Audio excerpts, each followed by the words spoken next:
Hi welcome to my channel brain booster. আগের part 1-এ আমরা tense মার্কারের কিছু পয়েন্ট নিয়ে আলোচনা করেছিলাম। এইবার আমরা বাকি পয়েন্টগুলো নিয়ে আলোচনা করব, যা দ্বারা আপনারা বুঝতে পারবেন যে সেন্টেন্সটি কোন টেন্সে হবে। দেখুন, সেন্টেন্সের মধ্যে যদি সিন্স ফরের উপস্থিতি থাকে তাহলে আমরা সাধারণত প্রেজেন্ট পারফেক্ট কন্টিনিউয়াস টেন্স হিসেবে সেটিকে চিনে থাকি। পাস্ট ইনডিফিনিট টেন্সের ক্ষেত্রে yesterday, last, last night, last week, last month, last year, ago, long since, the day before yesterday, the previous day, once এসবের ব্যবহার বা উপস্থিতির লক্ষ্য করলে আমরা সেটি পাস্ট ইনডিফিনিট টেন্স হিসেবে চিনব।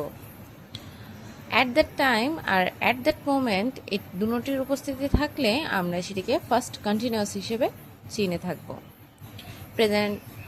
ফিউচার ইনডিফিনিট টেন্সের ক্ষেত্রে tomorrow, next, next day, next week, next month, next year, the following day মানে ভবিষ্যৎ বোঝাবে। আর ফিউচার পারফেক্টের ক্ষেত্রে বাই দিস টাইম।